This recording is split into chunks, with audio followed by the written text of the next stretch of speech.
আমি এক নারীর প্রতি আসক্ত, সেটা হচ্ছে আমার বউর প্রতি আসক্ত। আমার সামনে যদি হাজার সুন্দর সুন্দর মেয়ে লাইন ধরেও ঘুরে বা আমাকে প্রপোজ করে, আমি ডিরেক্ট রিজেক্ট করে দিব। কারণ ওই যে আমি এক নারীর প্রতি আসক্ত, আমি এক নারীকেই ভালোবাসি। ওই নারীর ভিতরে এমন কিছু নাই, আবার এমন কিছু আছে যে আমার খুব ভালোবাসে, আমাকে প্রায়োরিটি দেয়, আমার খুব কেয়ার করে, রেসপন্স করে, আমাকে বুঝে। তো সেই ক্ষেত্রে আমি তাকে অনেক ভালোবাসি। বর্তমান যুগে মানুষ বলে যে টাকা পয়সা দিয়ে সব, আসলে টাকা পয়সা দিয়ে ভালোবাসা কিনা যায় না। যে বোঝার সে অল্পতেই বুঝে, অল্পতেই খুশি থাকে।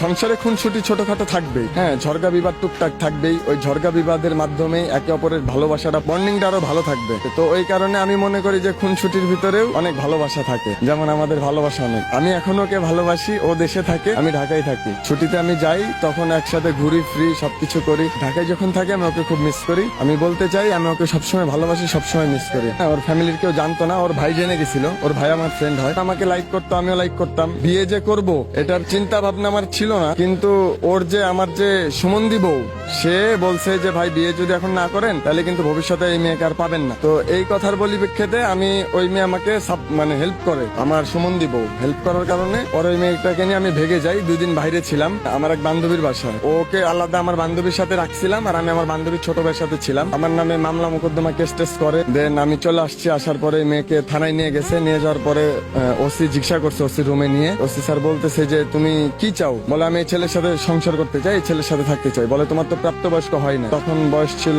16 বছর, তখন আমার বয়স ছিল 21। এই মেয়েটার আমি বিয়ে করছি। যাই হোক, পরে ফ্যামিলিগত ভাবে মেয়েটার সাথে আমার সম্পর্ক, ফ্যামিলি ভাবে বিয়েটা দিছে। ওরে আমি বলতে চাই যে আমি ওকে সবসময় ভালোবাসি, সবসময় ভালোবাসবো, অল টাইম ভালোবাসবো। আর আমি ওর প্রতি খুবই লয়াল। ও ব্যতীত যদি পৃথিবীতে আরো হাজার হাজার সুন্দর সুন্দর মেয়ে এসে আমার সামনেও যদি দাঁড়ায় বলে যে আমি তোমাকে ভালোবাসি সৌরভ, আমি রিজেক্ট করে দিব। কারণ ওকে আমি অসম্ভব ভালোবাসি। হুমায়ুন ফরিদি স্যার যেমন একজনকে অসম্ভব ভালোবাসতেন, সেম আমিও তাকে অসম্ভব ভালোবাসি, আমার বউকে। ছেলেরা কি চায় ওয়াইফের কাছে?